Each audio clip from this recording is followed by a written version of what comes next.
think I am about to take off. It's like a weird knowing. I know people say that shit all the time, but like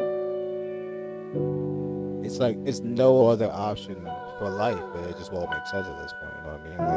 And I think life truly knows that about me. Like I'm done. It's get rich or die trying for me, and it's not about money. It's about just going to a different level of this life so I can do everything that I technically want to do. And it's not about always having fun. It's about being able to make that option fun to have. I found a mirror laying flat on the front yard grass. Old silver frame cracked like shattered glass. It wasn't there last night and when I walked past, but now I sat still like the moment trapped in mass. Picked up cautious glass cold to the touch. Cold like winter but deep it too much. Like I held the season, no hands should pluck. Like the stored someone fear in a frozen hush.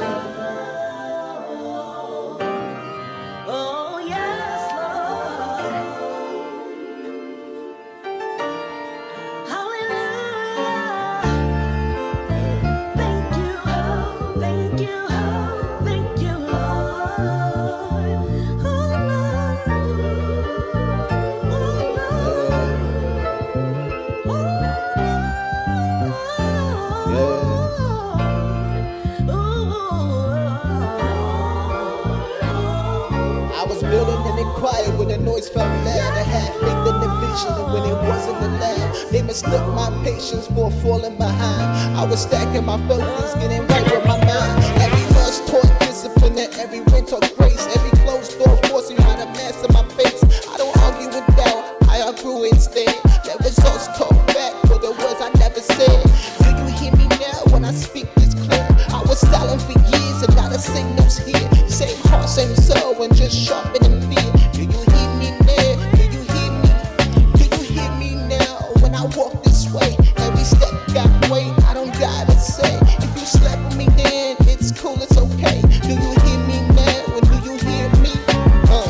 I don't chase validation, I validate self. Confidence been silky, had to sit with myself. You only see the glow, not the nights I was low, not the moments I stayed when I couldn't let go.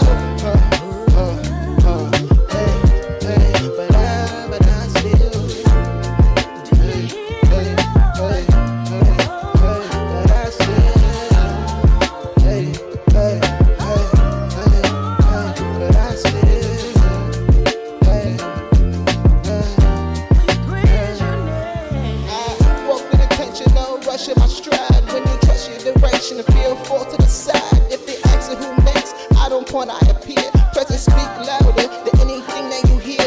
If you ever felt ignored, just a fit moment to flip. When the quiet get loud and the dark start to slip, you don't gotta scream when it's solid and true. The whole world just quick to finally see you. Do you hear me now when I stand this firm? Every scar, every loss finally give me return. If you felt it this deep, yeah, it's meant for you. And do you hear me now? Cause I hear you too.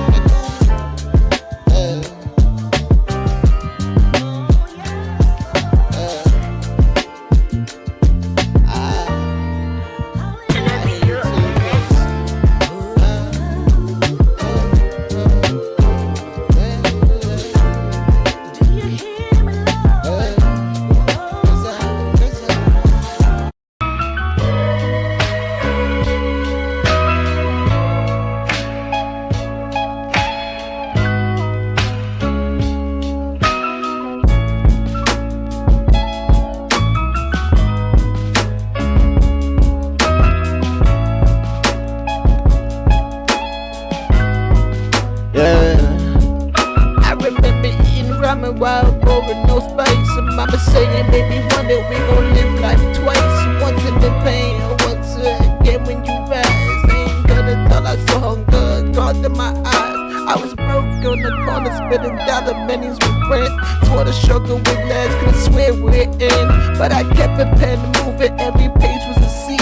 Every line was survival, every rhyme was my creed. that the dream, man, you chasing the air. While they flex fake chains, I was building with care.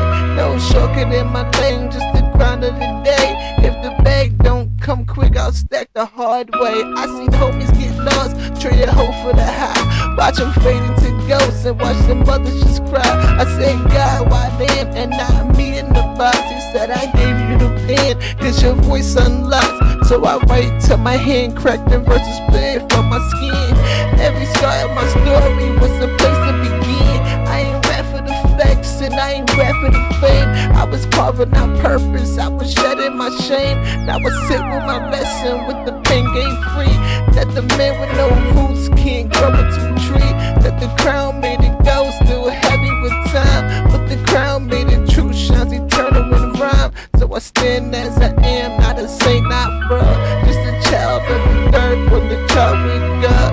And the money don't last if the story still live. That I gave what I have and I gave all I give.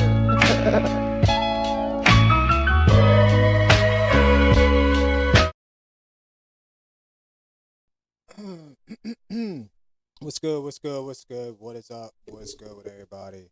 I think that it says one of you here, but then over there it says 101 of you over there. So I think there's 100. Whatever. We'll just let everything keep up. Let me fix the mic. All right. So, couple things. Couple things. Like I said, I was gonna do some research to figure out how to make manifest just like Genie 3. Luckily for me, I did that research and I got good news and I got bad news. I'm going to start with the bad news first. So, the bad news is that it's going to take a lot of fucking work. I'm basically adding a whole nother model, like I said, but broken up into two models and one agent. So that is exactly what I thought I need to be doing, and is exactly what I will be doing. Now, the good news, right? The good news is that it won't take as long as you think. It's actually gonna be a lot faster. Can't really say how fast, but it could be a day, could be a few days, max a week. So it's not that long. It's just getting it to work perfectly, right? So there's a lot that I want this model to do, and I just need to make sure that happens, right? So ideally, like I was explaining yesterday in our last stream, I want this to be kind of like the hook feature of the app, right? Of the game itself, where when you're building any type of app product or whatever it is, you need that hook. You need that thing that makes people come back and want to keep using it or keep buying it or whatever it is, right? So I feel like Manifest has a lot of good features and it has a lot of abilities to do different things, but it doesn't have that strong enough hook yet. I know AI overall is a hook because that's just not in a lot of games today.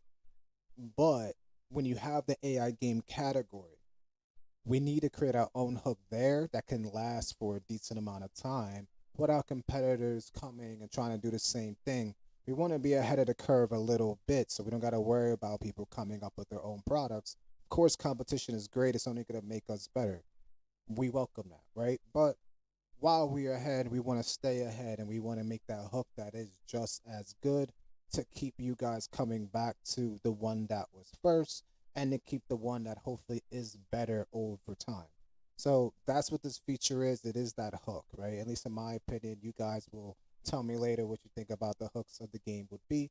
I may have a feature in the game right now that I'm not even thinking about that becomes the hook and you guys love that and that's what makes us outshine the other competitors. Who knows? So it's not set in stone, but as of right now, as I'm building, especially by myself, I need to create these different hooks that I know, okay, this is what's going to get them, this is what's going to keep them coming, and this is what's going to get them spending, right? Because revenue is king, as they say, and especially when you want to scale, grow this into a bigger business over time, we need to obviously generate revenue. So that is a move. But just like Genie 3, imagine taking a photo from your vacation, right? And now you have this photo, it has the scenery, may have some people inside of it, you may be anywhere, and you put that photo into Manifest, and then boom, Manifest generates the whole thing. Or imagine being on a street on a city or a random mountain and turning that into a playable level. So now you're actually able to play that level that you just took a picture of, or you might have just pulled from the internet, whatever it is. So now it could generate that. You don't design it, you don't have to place assets, you don't have to sculpture the terrain, you just upload. That's it. You upload the image and let the AI go to work. That's going to be one of the main features that I want Manifest to have, and that's what I will be working on the next few days. The engine will reconstruct your photo into this playable world, and then boom, you step inside. You start running, you're jumping, all the features you see currently in Manifest, whether you want to spawn assets, drive cars, run super fast, spawn a gun, spawn enemies, create cutscenes, which is next after this feature. You'll be able to do all of that, right? So that's exactly what we're building. Then this isn't just about spawning trees, obviously. It's not about just spawning objects. It's way more than that. It's actually respects, I'm reading too, just so you know. It actually respects slope and elevation, right? So think collision. Think, okay, you just have a mountain, but the mountain could obviously just be this basic 3D mountain that's in a scene. That's not what we're doing.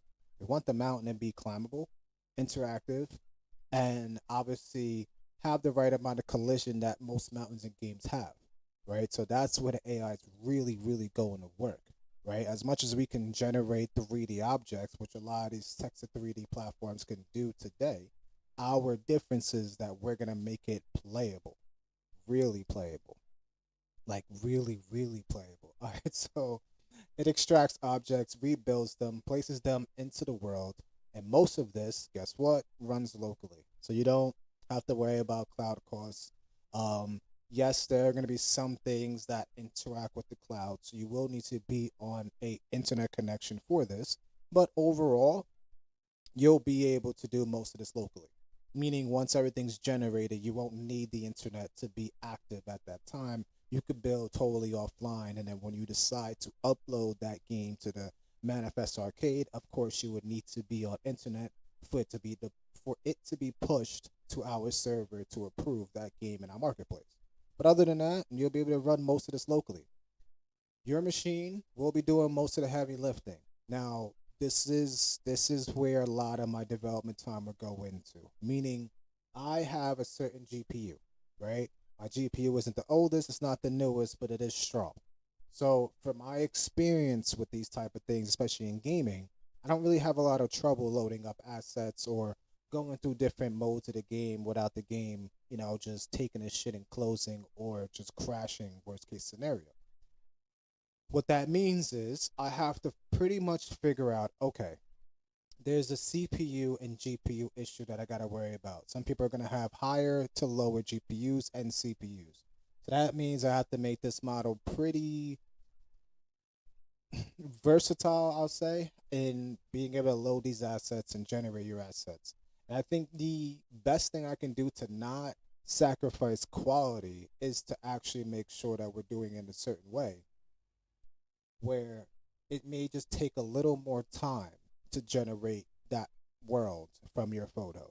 So imagine with a fast GPU could take anywhere from 15 to 20 seconds, but with a slower GPU and let's say you're mostly CPU, then you're probably pushing that minute to 6 minute generation, depending on how big the photo is, how many objects, what's in it.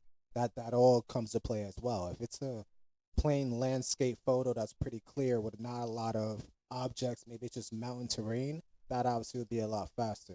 But if you're talking about a picture of Manhattan, it's going to take some time, right? Faster GPU, right there, done.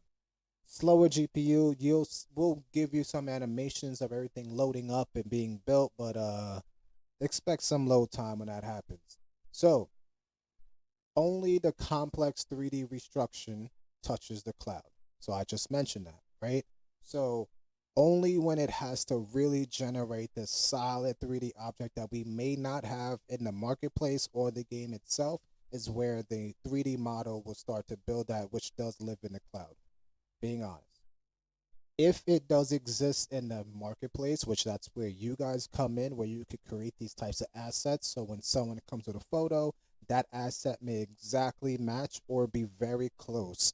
And I'll come up with some type of context there of what that means, right? Like 90% match, for example, versus a 10% match where it don't look like the photo at all, so it's not going to be even called, or it's super close and all it has to do is just change the mesh.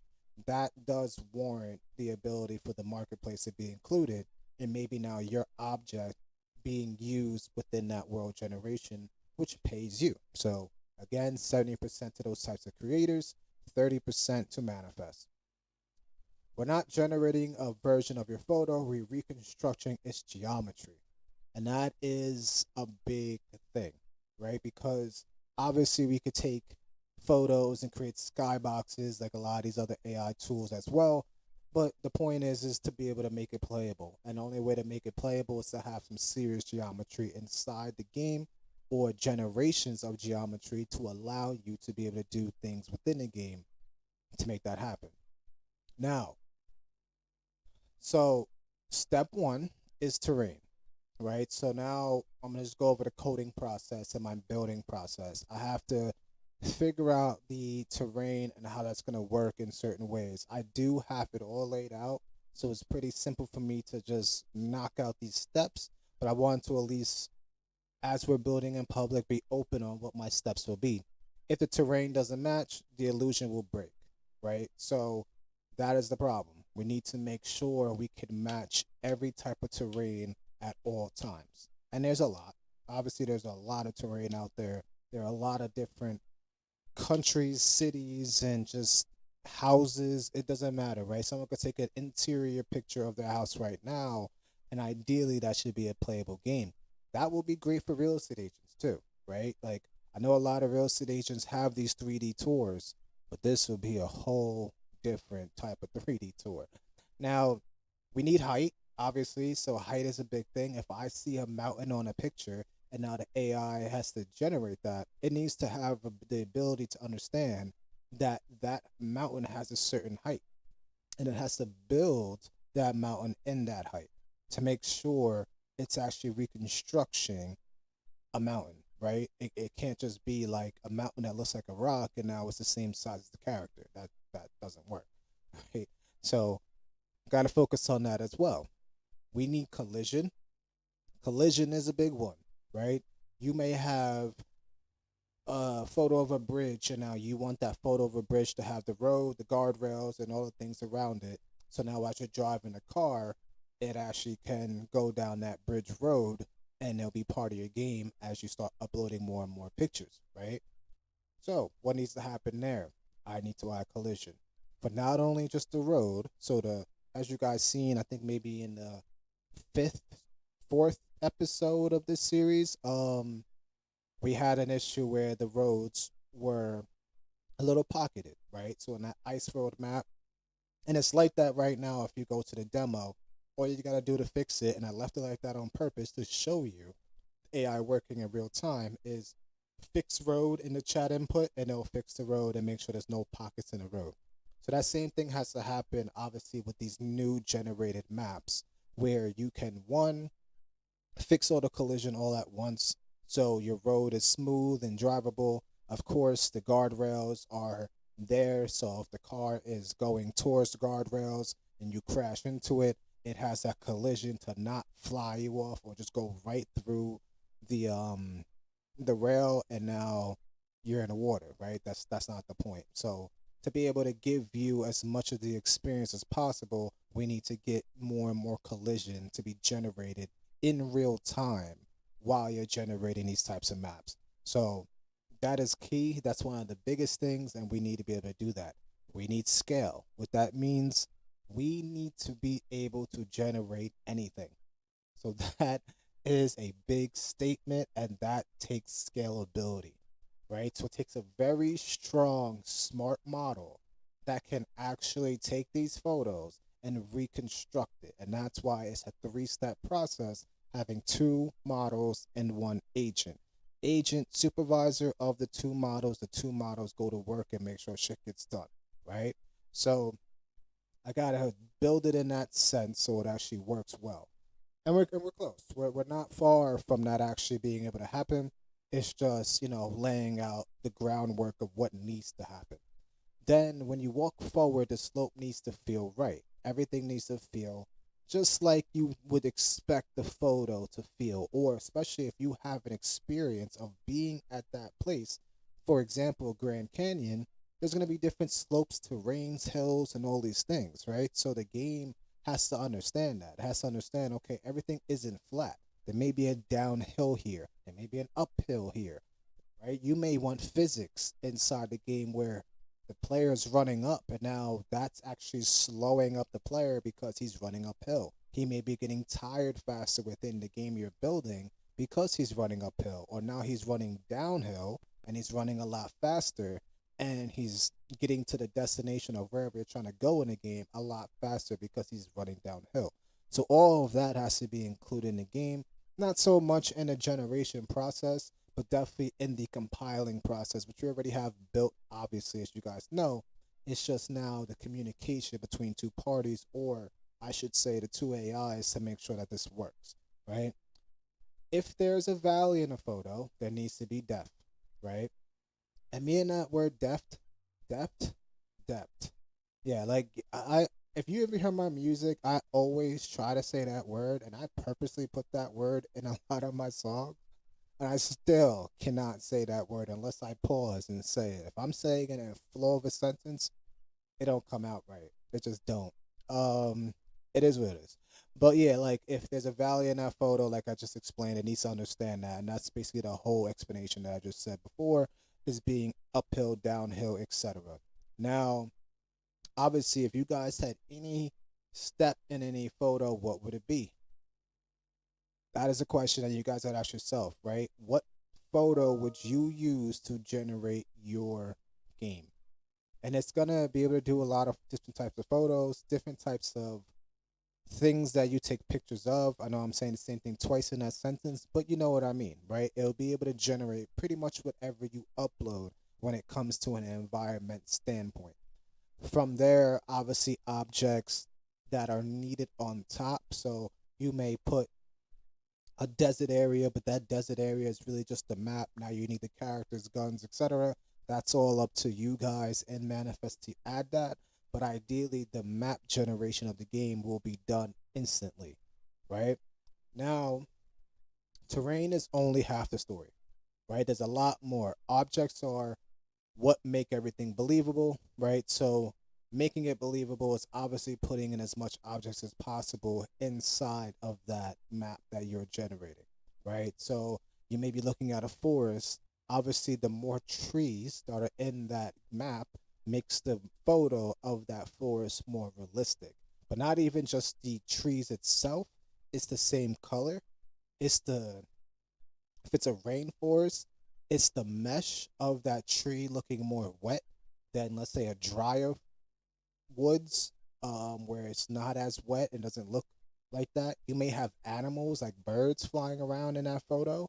So now the AI has to generate that. So that's a generate a bird or a few birds that may flock together and fly in this flock. Obviously, the flock can have its own pattern of how it flies in a game, but ideally, it needs to be able to generate that. So those are two big steps that we got to worry about, because terrain is a big thing when it comes to the generation of these things, especially if you're looking at more interior stuff like homes, right? Because a home could have wood floors, it could have carpet, it could have all these things, and each one of those things, technically, as a character is walking, requires its own sound. A carpet's not going to be as loud to walk on as much as wood would be, right? Wood may have some creaks and squeaks as you're walking on the wood, right? So you're gonna want that in the game because it just makes the game more livable and more believable as you're playing it, because it just adds to the experience and makes you want to keep playing it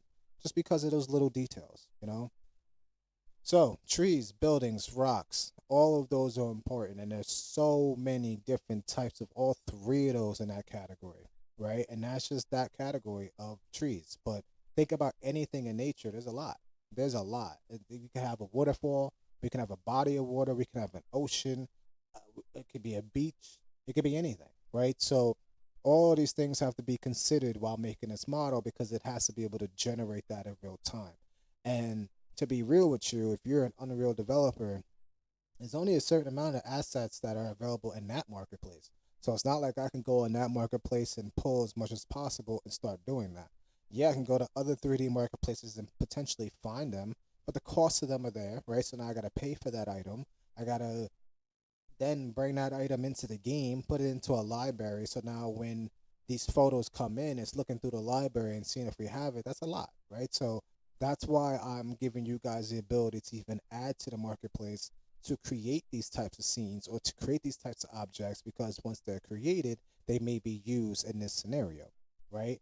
Other than that, it has to rely on the AI to do that. It has to rely on the AI to say, okay, we don't have this anywhere. We looked in our library, we looked in the marketplace, and now we need to do the job.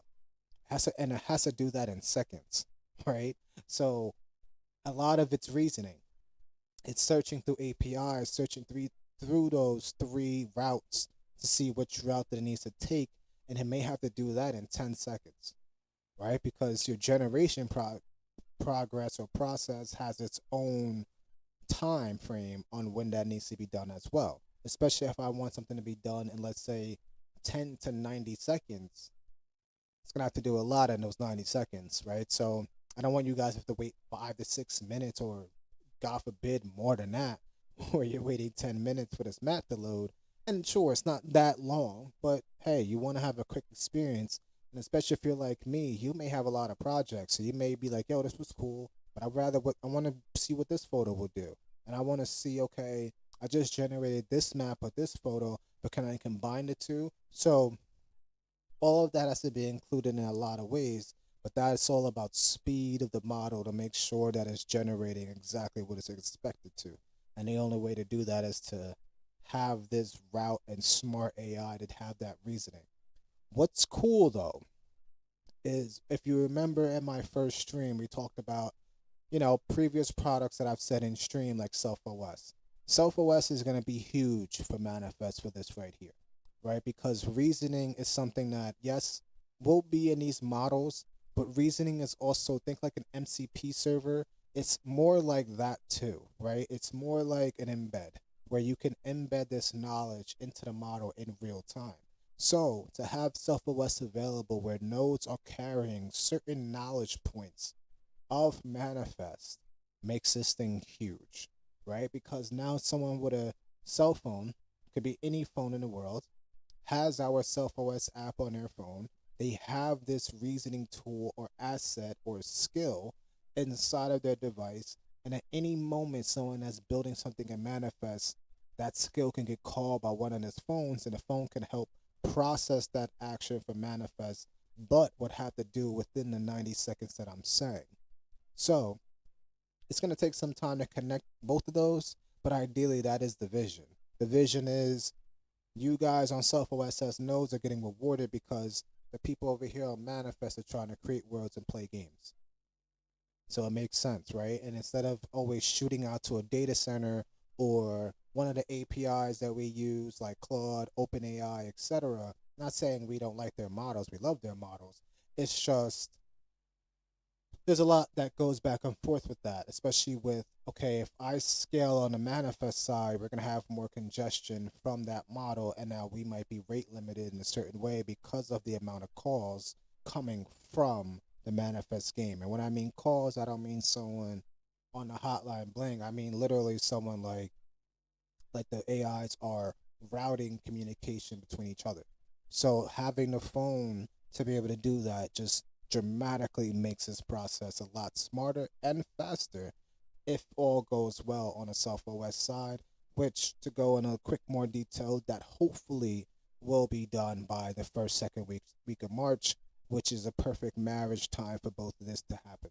But in the meantime, we will have cloud-based communication between manifests and AIs to make sure that these maps can be generated, and then eventually we'll scale that into, okay, we're ready for Self OS. Let's start pushing to more of these nodes because we know we have this amount of maps being generated on average per day.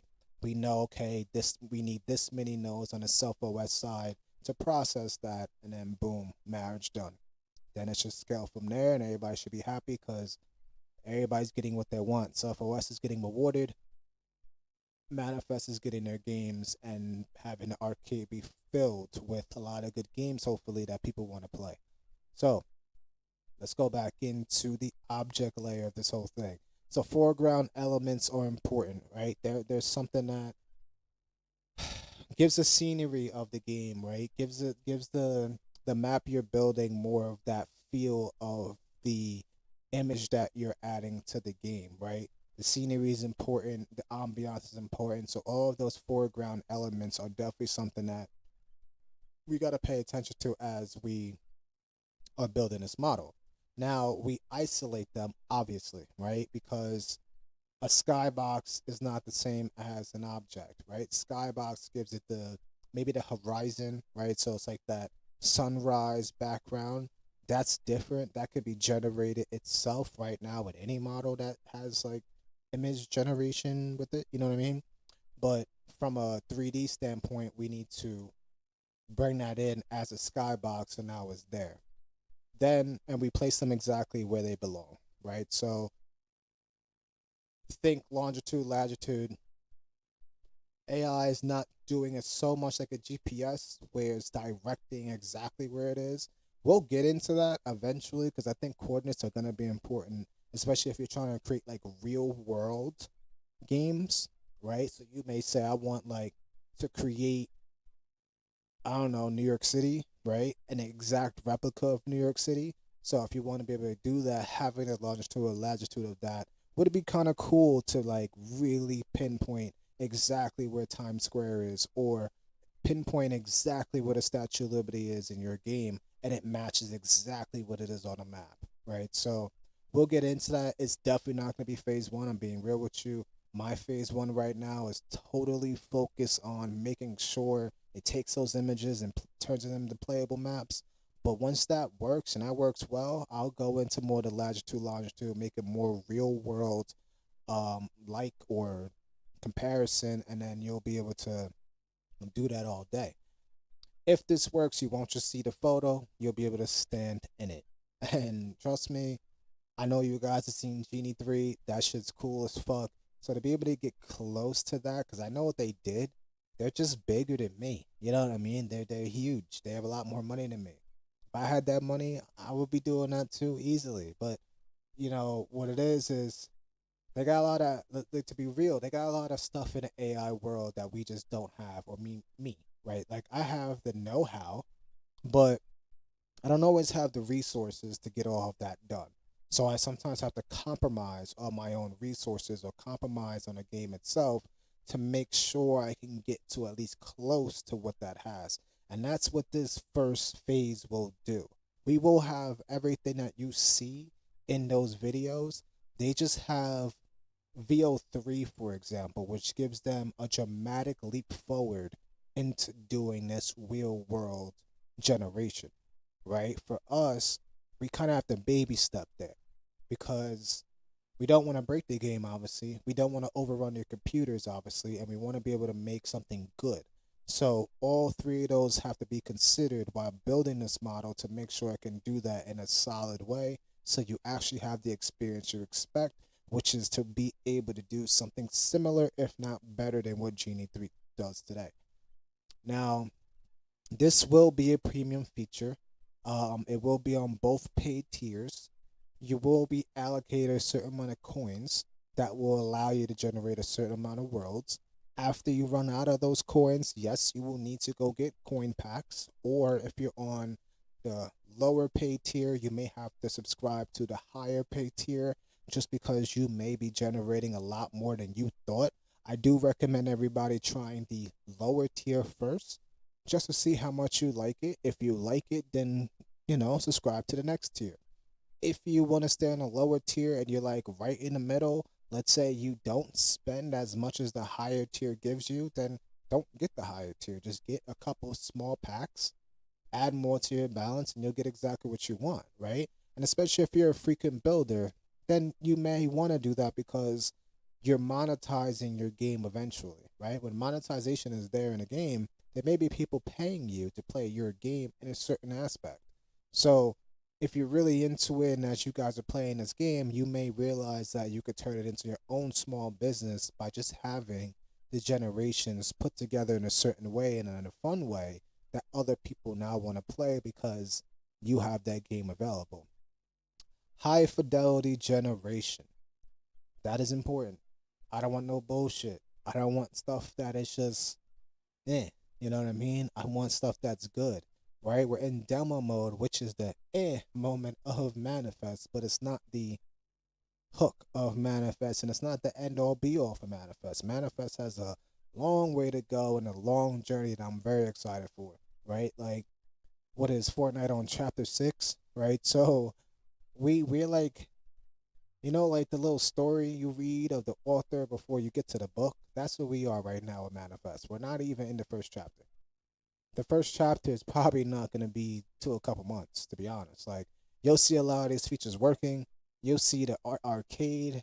You'll see a lot of features that I've been saying over these last few streams working and available in the game, and we probably still will not be in chapter one. Why? Because I won't allow it to until I say it.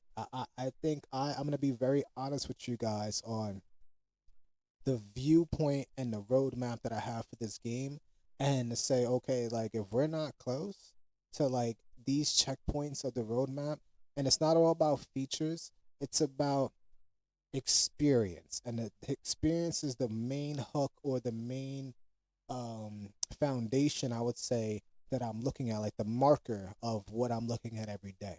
And if that experience goes more experiential, people love it, and I see it going higher and higher, then I'll say, okay, we are approaching chapter one, because in this chapter one is all about experience. So think about chapter one's name, or the name of chapter one being experience. Once it's there and we see a lot of that, then yes, we're at chapter one. But we're in that prelude right now. We're in the appetizer before the main course, or maybe not. We're probably at the bread. You know what I mean? You know where you get handed bread before the meal. We're probably pretty much there. You didn't even honestly order from the waiter yet. The waiter is about to bring you some water. That's where we are right now with Manifest. So if you think we're far, or if you think we got a lot, trust me, it ain't even close. It's not even close to what is coming. So yes, save the worlds. That is a big one. That is a big one. We are able to save worlds right now. Obviously, you guys create projects and save that project and then resume that project later if you want to. But ideally, it needs to have auto saving, especially if you spent money on the map generation. You should be able to go exactly right back to the point of where you were at, right? I would hate for you guys, one, to lose everything you did because it didn't auto save, and then two, I would hate for you guys to have to go do like the last three steps over because it didn't save those last three steps, right? So this is all important when it comes to generating these types of maps. And while I'm building this model or this whole AI system, I would say I'm gonna make sure autosave is super on point. And now getting closer to our Steam launch, we'll also have cloud saves available as well. So no matter where you log in, and it doesn't have to have your JSON files locally, it'll have it in the cloud, which it does right now. We do have our own cloud, but to have Steam Cloud too just makes a lot more sense. So now we have two backups for your files. God forbid you don't see it in one, you can reach out to us. We can go to the other one and make sure it's in your account, right? So nothing will be lost. Nothing will be trained on either. We're not going to use your stuff to train on it as much as we should. We're not going to. Why? Because you may have areas, you may have certain IP of those photos. I'm looking at you guys as photographers. Obviously, you're not going to own every photo. I understand that. It is what it is. But as you guys are adding your own flavor of these games from an inspired photo, it is yours. So I don't want to train off of something that is yours. Yes, there will come a time that we ask for permission. Strong emphasis on permission.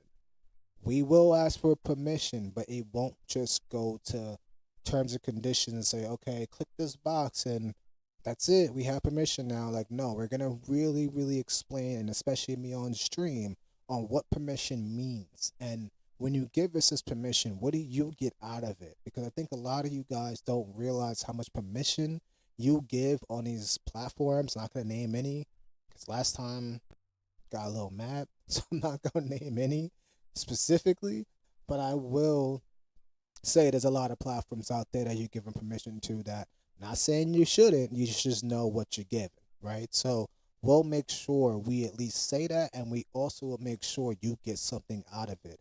I can't make promises on what that will be exactly, but if you know the roadmap of me, if you want to go to milancheeks.com, you'll see kind of where I'm heading when it goes to permission based data. Now, back to manifest. So replayable offline. What does that mean? Everything needs to be replayable offline. Everything. All of it. The whole game. Not one piece of this missing where you can't replay it. So that's what I mean by having all these backups saved in different places like Steam Cloud, Our Cloud, and your local. There's three destinations of your game. So there's no reason on why it should not be there over time, right? There's if you leave your computer and you're no longer on that local computer or you get a new computer, of course, one that has to be able to say, "Oh, this is a new computer." We It'll be cool if I could add a feature there to say, "Okay, is this your computer? Is this your new computer?" Because then what it can do is replace that local. So even though you may not have your local saves, it may be on your old computer, not your new computer. If you tell Manifest this is the new computer that you own, then it can pull in all of your stuff in there. But I gotta be careful for hacks, right? There's a lot of stuff that can go into that. So as much as that sounds cool, it might just be safer to just keep everything on a cloud if you have a new computer, and then whatever old computer was on, it's there, and we'll come up with some type of scenario to transfer that over, right? A lot of platforms honestly don't even give a fuck about that. They really don't care. But for me, I'm both consumer and developer for a lot of these things in AI. So I understand what's missing some of the times where I am that consumer. So from a dev mind state, I'm like, you know what? Let me try to add that for that consumer because I know I would appreciate it too, right? So little things like that.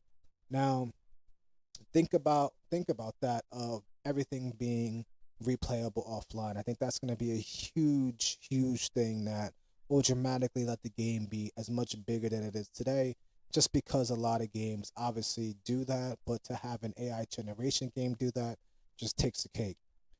You generate it once, so you won't have to generate 100 times. If it fails, it will do it on its own. No, it will not charge you more tokens on that failure, but it depends on what you did.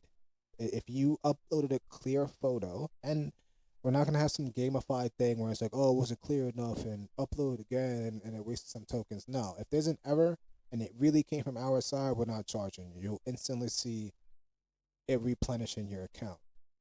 But if for some reason you don't follow the guidelines and you decide to put up a weird photo, and at one point I am going to clarify what weird means, but right now I'm not. But I think you know what I mean by weird. So if you put up a weird photo and now the AI starts to generate it, but mid generation realizes it's a weird photo, couple of things are going to happen.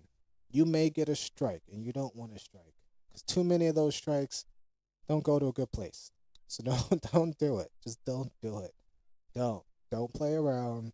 Don't put weird shit. Just let the game be what the game is supposed to be. Just have fun. So as long as all that's happening, you'll get replenished for errors and you'll get a strike for weird shit. Just being real. Everything will live in your library and your memories will become levels. Now, again, that statement right there alone is touching on a game that I will be releasing through Manifest. Will I talk about it now and today? No. But gave you a little hint there. So you'll see soon what I mean by that. So right now we're starting with one photo. We're not going to do multi photos yet. That's going to stress the shit out of me and the AI as I'm building it. I'm not going to lie to you, because one photo honestly is just enough for me to build this. Multi photo sounds like a phase two feature.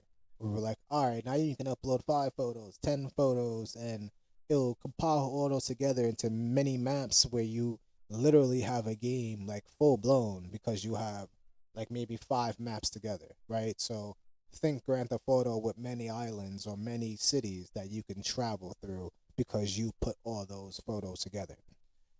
But later, multiple angles. That's another thing. So there will be a few angles that we will do, and that's just camera style, where the camera's placed, how it's doing different things.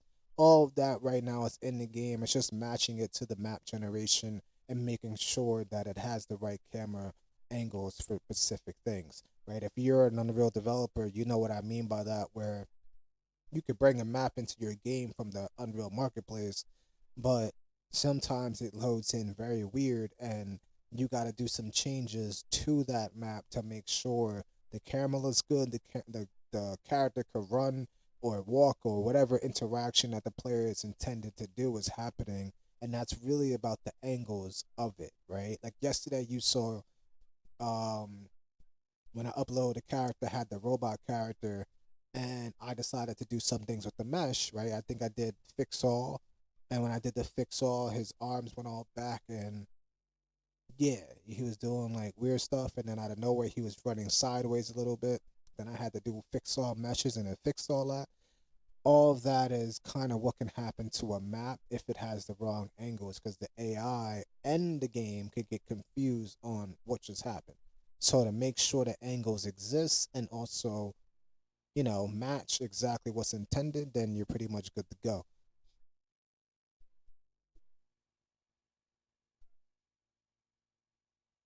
Hold on.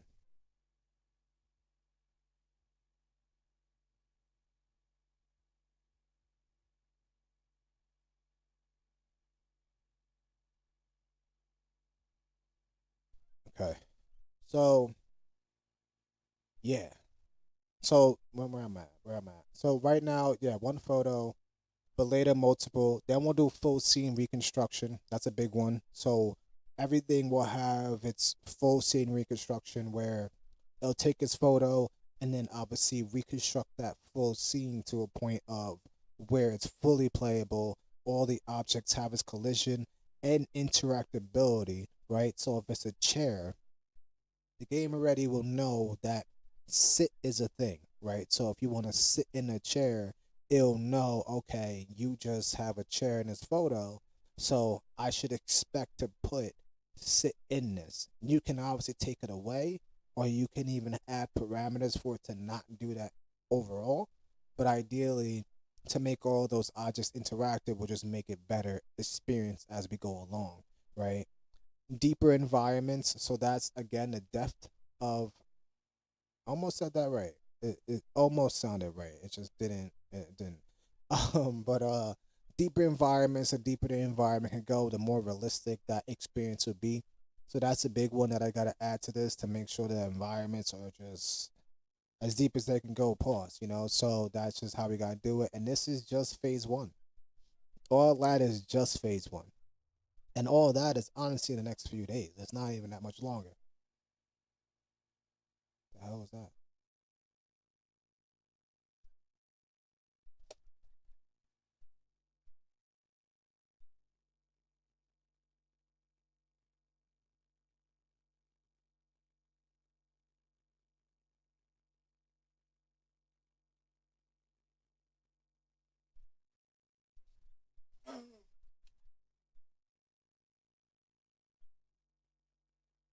Hearing like monsters outside. That was crazy. I don't know what the hell that was.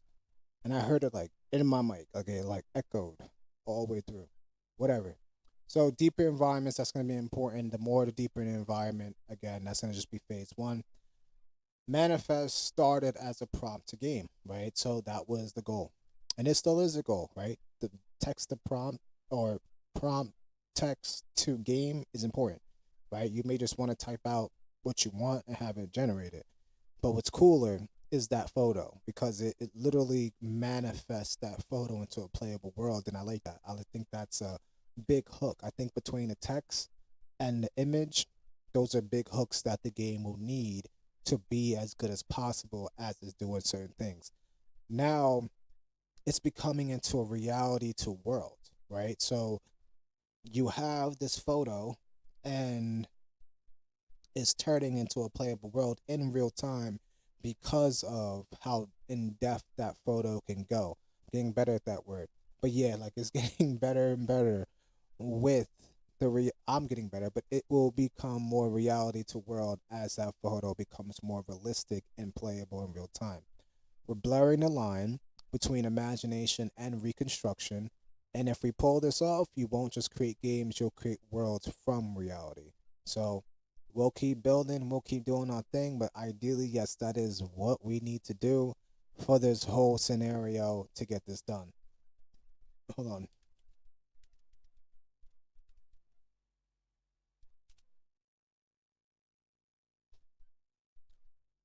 So let me see. Let me see in my notes.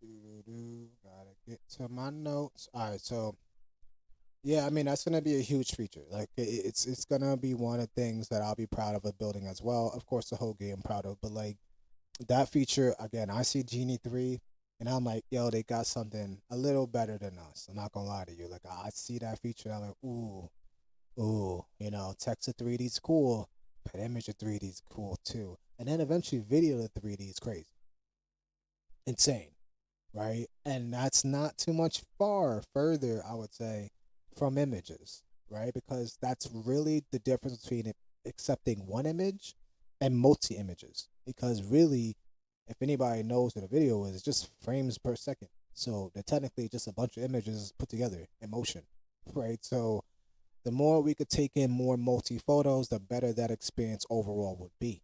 So this is the kind of feature that will change an engine overall. Like games in general will just skyrocket because of that one feature. This is where AI stops being cosmetic, right? So it won't just be a cosmetic thing anymore. It will also understand exactly what the game will need to do. If you have a photo of a war scene, it understands, okay, this is a shooter. I don't really need to go ask clarification questions as much as what type of game this is.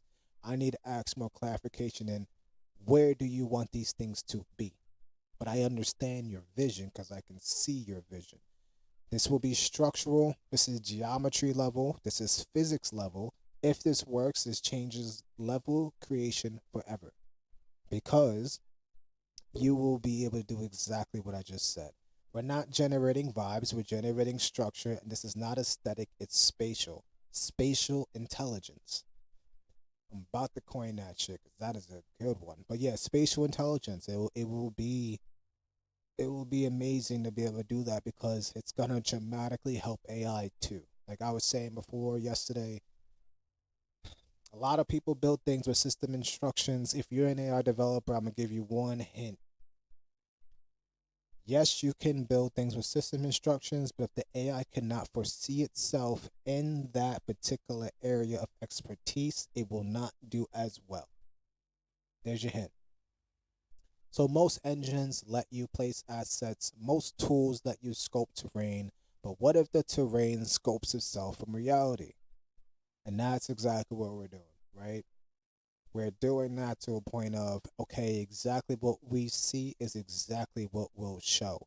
If you say it, you can play it, which is our mantra of this game. It's our hook line for this game, and it's something we're going to live by for a long time with this game. Again, I it's in my notes, and I forgot it was in my notes. I just went over it. But again, imagine real estate agents using this, architects, indie horror developers, travel vloggers. This isn't just a game feature, it's a bridge between physical space and interactive space. If you ever taken a photo and thought this would be a cool level, now you don't have to just imagine it. You can literally take a photo and go, ooh, I can re experience this photo. It's literally bringing photos to life. Never happened before. It has in some occasions, but not like this. You know what I mean? So it's gonna be cool to have that and to be saying like, all right, any moment you take now is literally available to be a playable world if you want it to be, and it's a one-step process by you just uploading that photo in Manifest and let Manifest do all the heavy work. It's not magic; it's just math, right? Not that hard if you know geometry, right? But it's not that hard. It really isn't. It's geometry, it's inference, it's projection. Every photo contains depth cues. I'm getting better, getting better. I'm saying like deaf though. You know what I mean? Like someone can't hear. That P is like I don't. If I need to go back to speech class, I don't know, but like that P throws me off. Every shadow contains direction. Every slope contains information. We're just extracting what's already there, right? And AI is so smart to this point where it could understand exactly what's already there. The part of where it's not the smartest and where I have to train this model now to do is understand the collision and understand the terrain of these types of photos because they don't always exist. So you need to be able to extract this in a way and then make it exist. It's a big step. Terrain is what makes it believable. You can fake trees, you can fake props, but you can't fake gravity, which is a big one, right? So imagine jumping off of the mountain. The game has to know you just did that, or it's available, or it needs to be a thing in the game as the game is going, right? If the slope doesn't feel right, your brain will know instantly. You'll go, I don't really like this, right? So the more that slope feels realistic, especially if you got like a snowboarding game and you took a picture of the mountain and now you expect to have a snowboarding game, it kind of needs to be the same. Like, not obviously full blown same experience, but pretty damn close within the 90 percentile, right? And that's the goal. Your body can feel bad terrain. The human brain is insanely good at detecting wrong spatial reconstruction. So this has to be precise. This is less about visuals and more about physics, right? It literally is all physics. And there's not a lot of physics engines out there right now. I mean, there is, I forgot what it's called. There's a big one too. It's pretty huge. It's being used for robots. Just forgot what that shit's called. If I remember, I will definitely say within this stream if I remember now, and if I don't, I will make sure I bring it in the next stream. So object layer expansion, foreground objects define scale. A tree tells your brain how big the world is, right? Because you can see by the height of that tree on exactly like pretty much how high the map is, right? The higher the tree, the more expansion of that map you can kind of expect, where you may see a tree on a mountain and that almost gives your brain the ability that you may be able to fly within that map too, right? You're not maybe thinking that right away, but you are subconsciously when you're going through a game. And that's why if you play Grand Theft Auto, you kind of can expect that because you're looking at these higher hills and these higher buildings, or like Spider-Man, where you're like, wait, but can I swing up there? So your brain eventually connects the two, right? So to have the photo do that with the game is important because if you made your own version of those two, it needs to be able to do that. Um, Scale consistency is everything. So being able to scale and also scale an object, meaning like the size of it and all of that, that's important. If objects are wrong scale, the illusion will die. Not good. So I can't have a small ass mini tree when you intended to have a big tree. You know what I mean? Like if you didn't want a bush, but now you got a bush instead of a big tree. Like that don't work. So that's all in the testing process to make sure the game works. And of course, we'll make sure that works. But if objects are wrong, I said that. If placement is wrong, immersion dies. That's not good. Now the whole immersion experience of this whole game will not be good if I don't do that correctly, and I will make sure I do. We're not just spawning assets, we're restoring spatial relationships, right? So spatial intelligence, once again, high fidelity compute isn't cheap at all. Like I said, like think about how many people have Genie 3. It's just Google. Think about how much money Google technically has. Like Google is in both spaces right now. Technically all three spaces right now when you talk about AI, quantum computing, quantum computers and robotics, right? They're in all three. They're touching all three of those. So just imagine, and obviously we all know what they are. They're YouTube. They're all these different platforms that we use every day. They're not just Genie, but they're also Gemini. So it's like they got money and they got a lot of resources. So it's not cheap to do stuff like this.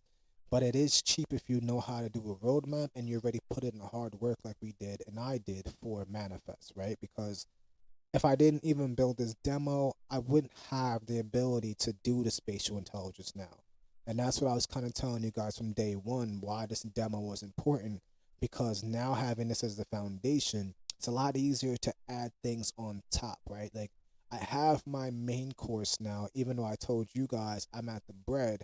For me as the developer of it, I have the main course, right? Now I can add more spices. I can eventually go to dessert. And as you guys are experiencing the game, you'll start going through the process of this course. You'll start getting the water, the appetizer, the main course, the dessert, right? And we're there. So it's all good. But neither is innovation. Meaning not cheap, right? Innovation is not cheap. It took a lot to understand this type of knowledge. I think I've been doing this. I can't even say I think have been doing this easily for now 10 years in general, right? From a blockchain, AI, just tech standpoint from a business side. From a computer side, I've been doing this since 3 years old. I'm 33, so that's 30 years in this. I do 16 hours of work on average a day. So talk about 10,000 hours. I did the math the other day. I'm about 42,000 hours in. So it's a lot. So trust me, it costs to pay something. It's either time or money. And I did a lot of time. Lot. Premium features, fun research, right? So as you guys are using these premium features, of course, a lot of this will go right back to the game and fund the research of what else we can do. But ideally, also fine tune what's already there, right? Like, I don't want to be the only solo developer for long. Ideally, I want the AI to take over and build it for me. I'm not even saying like getting a bunch of AI engineers or getting maybe AI engineers, but maybe not like game engineers, if that makes sense. Like, I don't need that as much. We might need like one or two, but we don't need a whole big office of all these people. If anything, we need more AI available, but as a role standpoint, different agents have different roles, and each one is just going through a clock of everything they got to do every day. This is R&D in real time. As you guys see me building in public, that's what this is. You're getting the research and the development right in front of your face. Today, obviously, is more of the research, the roadmap, and exactly what we're going to be doing. And then when I get off this stream, it's going to be all of the development.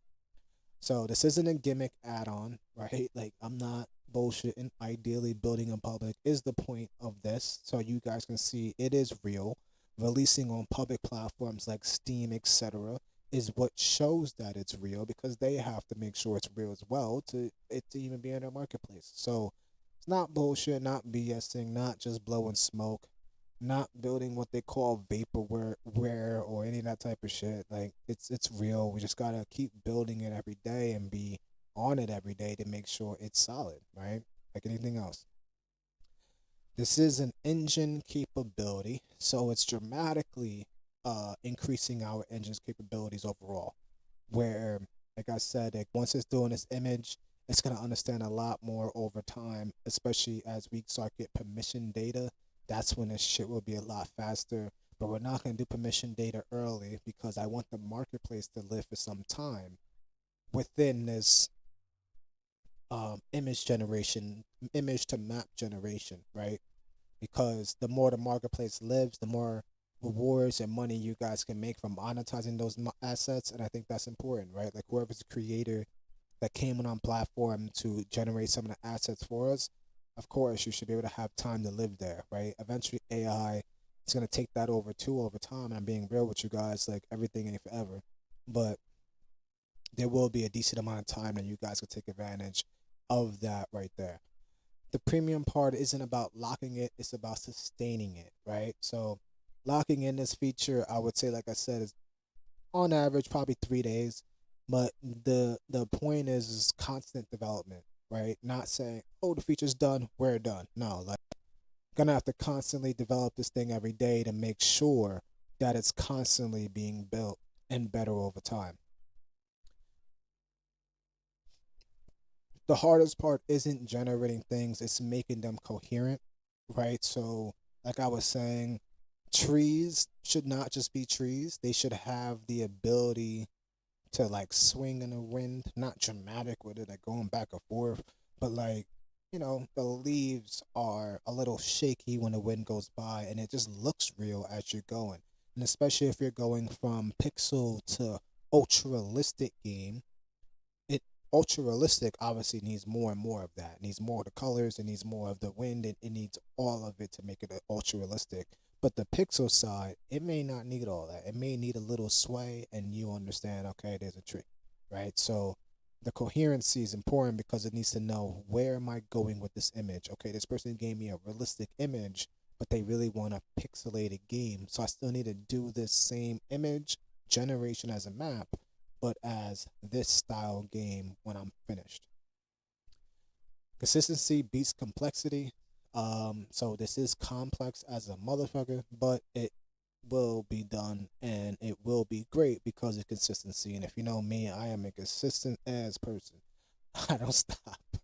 I don't stop. No cap, but you could say that's cap, right? Because CAP there, but like, nah, no cap. Like anybody that knows me, I'm just consistent. I don't stop. I really don't. Can't. I really can't stop creating. I love it too much, right? So it is what it is. Determinism beats randomness, right? So obviously being determined, it's going to beat the randoms. We don't want a cool demo. We have a cool demo right now, but we don't just want a cool demo. We want a system. Because once this system is done, it grows into many things.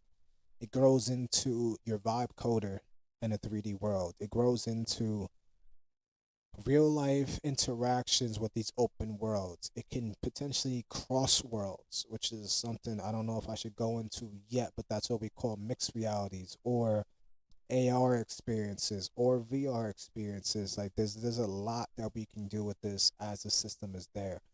If this can run in a package theme build, it doesn't count. Oh, if it can't run in a package theme build, it doesn't count. Meaning, if it only works for me and it don't work for you, that don't work, right?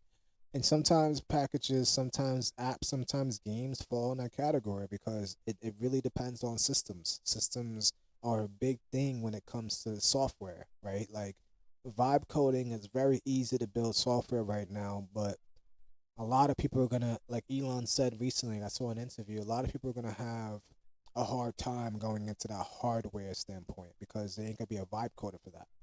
It's not gonna be a vibe coder saying, "Yeah, let me just go build this computer for you."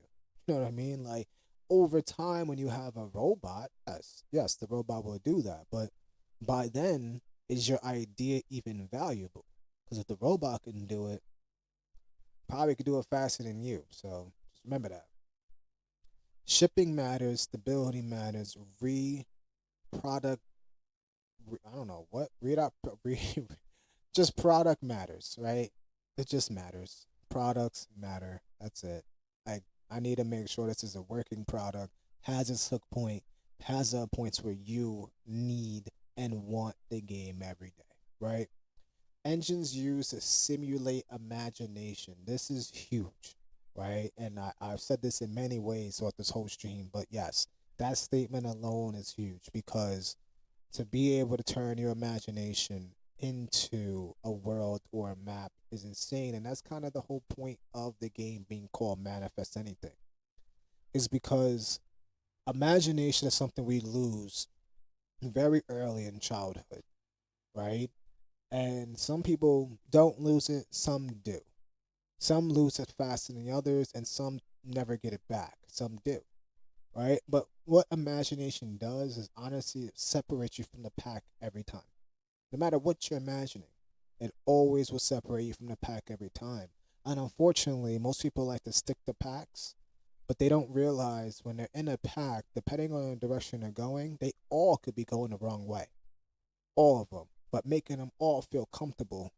Like, yeah, we're together and we're going to all just sync together. And the last time that happened, or it's not the last time, but A dramatic way that happened was Titanic, right? So it's like you could all sink in the boat and die, or you can have the imagination to see that, oh, this is possible. And I'm not trying to turn that tragedy into something, but it's like that's kind of how imagination is, and that's why I thought it was important naming it something like manifest anything, because that gives you the ability to remember that imagination up here is important. Don't lose it, right? And this is kind of like your gym for that. It's the gym for imagination to make sure that you're working out that imagination, testing how far can my imagination go. I could literally manifest anything. What do I want? I think if most people truly got their three wishes from a genie, they wouldn't know what to ask for. Most people joke and say, "Oh, I'll ask for more wishes," but what if that wasn't one of the things you can do? What if it was a hard answer to say, "What are your three wishes?" I think a lot of people would sit there for a while. You know why? Because that imagination hasn't been worked out. They've been living in a packed life for a long time.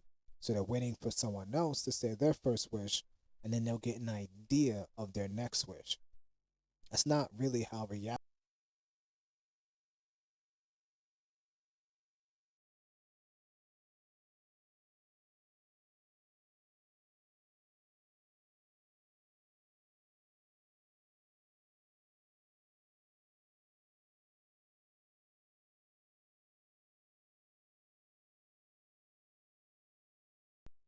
That's not really how reality or anything in this creation is supposed to go. Creation does not work that way.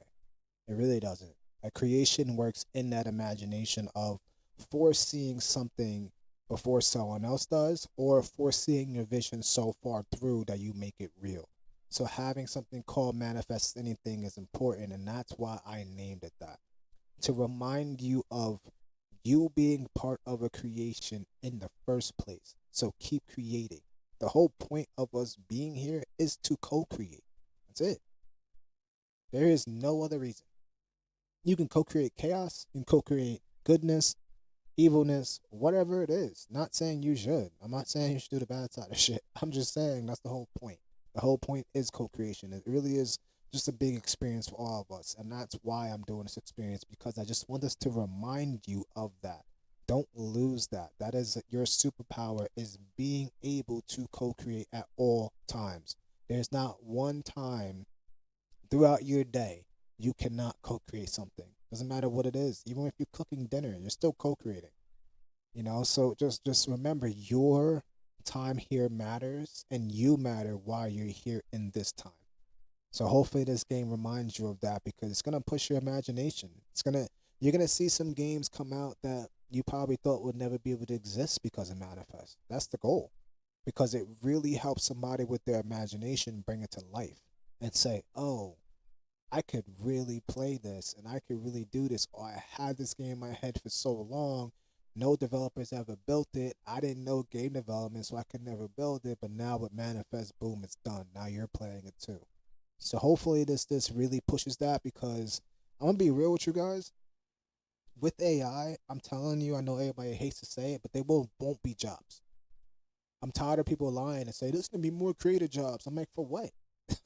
For what? Like, be real.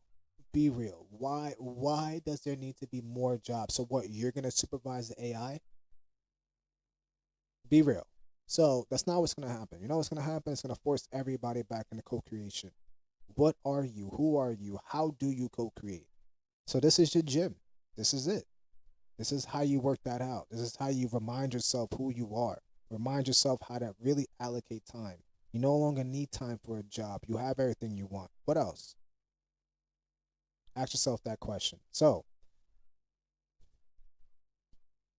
if I said all this, said all that, so engines used to simulate imagination. Now they can simulate memory, right? Again, another hint of the game I'm building within Manifest. Can't wait for that. This is less about AI, more about translation, reality to geometry. And if you why I keep saying geometry is because Unreal Engine and a lot of 3D programs, 3D in general, is mostly about triangles, um, and there was triangles being put together in certain ways. So that's where the word geometry comes in case you didn't know. We're teaching the engine to understand space. Once an engine understands space, it can recreate anything. Anything. Imagine recreating like your whole textbook. So now kids have a playable school instead of it just being school and you sitting at a desk and reading a textbook. And now they're saying the kid has ADHD because he's bored. Like I think if they had like a playable experience and they all were experiencing it, it'll be different. Bet you that ADHD would go away real fast. So anyway, gameplay potential lines. You have horror games for real abandoned locations, which is cool as shit. Imagine like I don't recommend this. Don't go trespass and get yourself in trouble because you're trying to get a picture of a place that you shouldn't be at. I'm not even gonna name a place, and I don't want you guys to think that I'm trying to tell you. This is not a secret. Like, go do it. Like, no, don't do it. So don't, because you will get in trouble if a lot of you are doing it all the time. It's just not smart. But park car maps for city rooftops. Be careful with that too. But yes, you can use different rooftops and you can use different locations for a parkour type game. So now he's jumping from one scene to the next scene in real life, not you in real life, but you know what I mean, like using a real life scene or photo now in this playable game. Racing tracks for scenic roads. So that's taking a picture of your local highway or local street or any of these things, or you may have a track nearby. You can literally turn that into a game. Crazy. Survival games from real forest. If you live anywhere in the island of New York and Long Island, or if you live in upstate New York, or if you live anywhere in this country or the world where there's a lot of scenic forests, you could turn any of that into a survival game and have people be able to play in that world that may be your backyard. Multiplayer inside someone's memory. Again, another hint. Imagine community challenges. So multiplayer will be a thing. Like I said, matchmaking will be a thing. Imagine taking a photo of a community that everybody knows or a center or a place in your community that everybody knows, and now that is the main location of your game. But not only is it a location, but it's playable to many players at once. Right? That could be really cool. So there's a lot of ways of how that can come out and what you can do with that. Upload a photo, everyone builds from it, compares results. Um, Collaboration is gonna be a big one. I didn't talk about collaboration too much, but collaboration will be a thing because I want you guys to be able to develop together, right? Like even ChatGPT lets you combine conversations where two or more can have a conversation together within the same thread of their ChatGPT platform. So think the same thing can happen with Manifest where one player is already building a game, but now you want to invite another player in to help you build, right? UEFN does that right now where it allows you to add one as the player and another one as a developer, etc. So we will do the same thing there too, where you can designate one to be the player. So one could be joining your game, be the player in real time, and play as you're building, or vice versa. Or there could be two players, two developers, one player, whatever you want to do, right? So I'll come up with the numbers on exactly how many people can go into one session. As of right now, I think the max will be five from the top of my head, but I need to do a little more research on how much the game can handle. Not research of outside information, but just inside the code itself to see like what can I handle without like stressing the game out. So five is the magic number for now, but maybe that'll go higher or lower as I do that research. So we're not building levels, we're building reconstruction. The engine isn't guessing, it's interpreting. This is where the lines blur between real and rendered. This isn't world generation, it's world translation. You take a photo and it becomes navigable. Navigable. Wow. Wow. Me and words today, not happening. But I was thinking I'm thirsty. But like, yeah, nah, like they're not working today.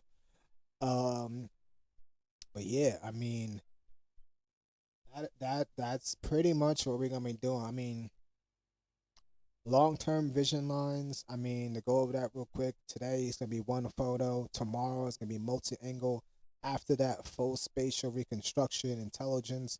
Eventually this becomes collaborative, like I was saying, shared reconstructed spaces. One day someone will generate a world from a historical photo and walk through it. And I think, like, eventually, like, think of Web Archive or something like that, or any of these image platforms. Think Instagram. Think Instagram as like a full blown playable world, because everything in your Instagram could just turn into a game. Now it would be pretty cool to add that. Maybe I should. Maybe I should. And we'll see how Meta feels about that.